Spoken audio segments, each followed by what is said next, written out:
पवन बंसल बोले, चंडीगढ़ से नेहरू का नाम जुड़ा है, इसलिए भाजपा ने तवज्जो नहीं दी।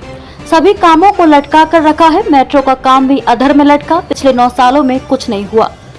कांग्रेस भवन में प्रेस वार्ता के दौरान पवन बंसल ने भाजपा पर हमला बोलते हुए कहा कि शहर से जुड़े मुद्दों पर भाजपा ने कोई काम नहीं किया। चंडीगढ़ से पूर्व प्रधानमंत्री पंडित जवाहरलाल नेहरू का नाम जुड़ा है, इस वजह से चंडीगढ़ को कभी तवज्जो नहीं दी गई।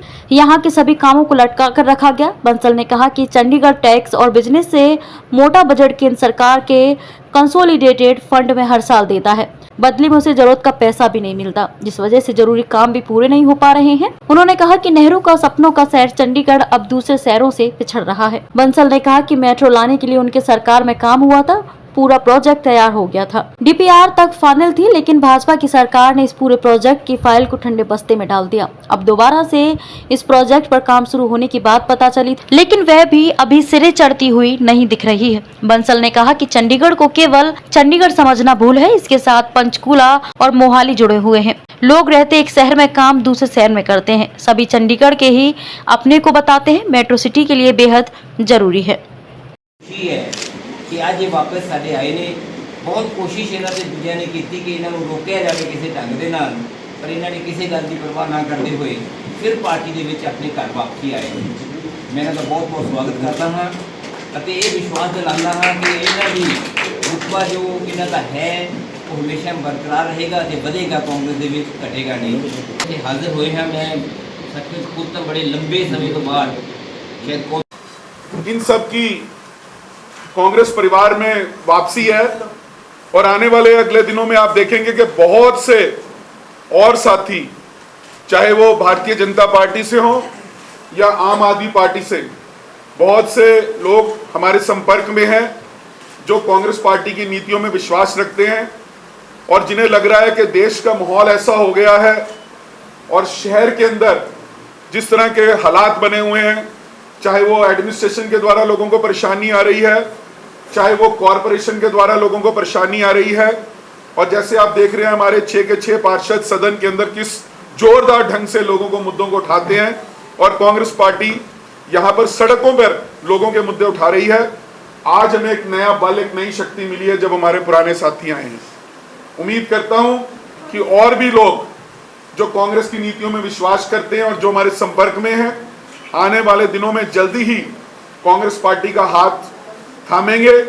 और एक बात का मैं आपको यहां पर एश्योरेंस देता हूं, इससे पहले कि पवन बंसल जी बोलें, 2024 का चुनाव कांग्रेस और बीजेपी के बीच में होगा चंडीगढ़ में, जो पार्लियामेंट का है, और उसमें कांग्रेस पार्टी, मैं दावा के साथ आपको कह सकता हूं, जिस तरह का समर्थन हमें मिल रहा है और जिस तरह से लोग परेशान है भारतीय जनता पार्टी से, कांग्रेस पार्टी चंडीगढ़ से बहुत भारी मार्जिन से लोकसभा का चुनाव जीत के यहां से कांग्रेस पार्टी। और मैं अब पवन बंसल जी से रिक्वेस्ट करूंगा कि आप सभी साथियों को संबोधन करेंगे और जो बातें वो आपके सामने रखते चाहते हैं, चाहे हमारे साथियों के पार्टी ज्वाइन करने के बारे में या शहर के अन्य मुद्दों को लेकर, उससे वो आपके बारे में बातचीत करेंगे। बंसल जी। सब तो पहला तो मैं तरुणा मेहता जी,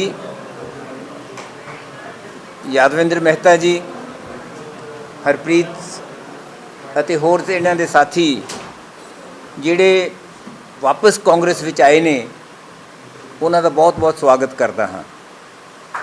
ਇਹ ਪੁਰਾਣੇ ਕਾਂਗਰਸ ਦੇ ਸੱਚੇ ਸਿਪਾਹੀ ਰਹੇ ਨੇ, ਕਾਂਗਰਸ ਦੇ ਵਿੱਚ ਜੀ ਜਾਨ ਦੇ ਨਾਲ ਕੰਮ ਕੀਤਾ।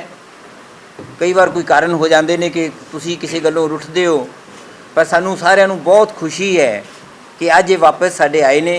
बहुत कोशिश इन्हां ते दूजिਆਂ ने की कि इन्हां नूं रोकिया जाए किसी ढंग दे नाल, पर इन्हां ने किसी गल की परवाह ना करते हुए फिर पार्टी दे विच अपने घर वापसी आए ने।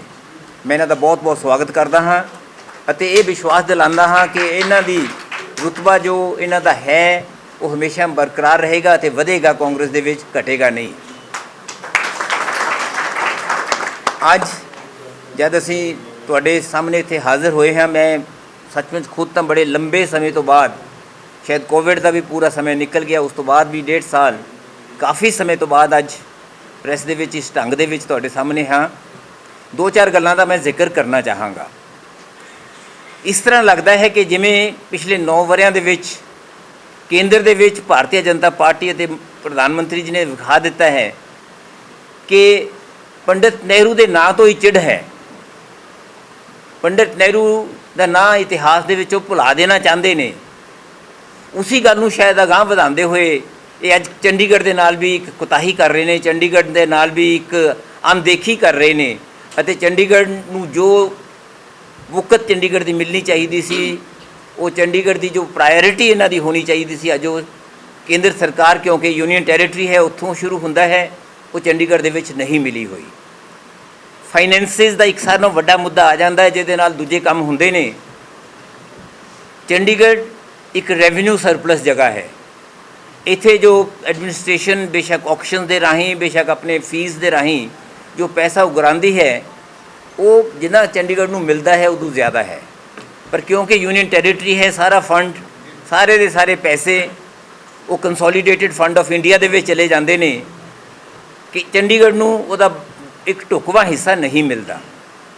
ਆਏ ਸਾਲ ਜਦ ਗੱਲ ਕਰਦੇ ਨੇ ਕਿ ਅਸੀਂ ਬਜਟ ਇੰਨੀ ਵਧਾ ਦੇਣੀ ਹੈ, ਉਹ ਤੁਸੀਂ ਉਠਾ ਕੇ ਵੇਖੋ, ਜਿਹੜਾ ਕਿ ਕਾਰਪੋਰੇਸ਼ਨ ਜਾਂ ਐਡਮਿਨਿਸਟ੍ਰੇਸ਼ਨ ਨੇ ਮੰਗਿਆ ਹੁੰਦਾ ਪੈਸਾ, ਉਹਨੂੰ ਕਿਤੇ ਘੱਟੋ ਪੈਸਾ ਮਿਲਦਾ ਹੈ ਅਤੇ ਅਗਰ ਉਹ ਮਹਿੰਗਾਈ ਦਾ ਹੀ ਵੇਖੀਏ ਦਰ, ਸ਼ਾਇਦ ਉਹ ਓਨਾ ਹੀ ਪੂਰਾ ਨਹੀਂ ਹੁੰਦਾ। ਇਹਦੇ ਨਾਲ ਸਾਡੀਆਂ ਸਾਰੀਆਂ ਸਰਵਿਸਿਜ਼ 'ਤੇ ਇੱਥੇ ਬਹੁਤ ਬੁਰਾ ਅਸਰ ਪਿਆ ਹੈ। ਪੰਡਿਤ ਨਹਿਰੂ ਨੇ ਜਦੋਂ ਸ਼ਹਿਰ ਦੀ ਕਲਪਨਾ ਕੀਤੀ ਸੀ, ਬਹੁਤ ਸੋਹਣਾ ਅ ਸਿੰਬਲ ਆਫ ਮਾਡਰਨ ਰਿਸਰਜੈਂਟ ਇੰਡੀਆ ਕਹਿ ਕੇ ਇਸ ਨੂੰ ਪੁਕਾਰਿਆ ਸੀ। ਇਸ ਨੂੰ ਬਹੁਤ ਵਧੀਆ ਸ਼ਹਿਰ ਇੱਕ ਬਣਾਉਣਾ ਸੀ।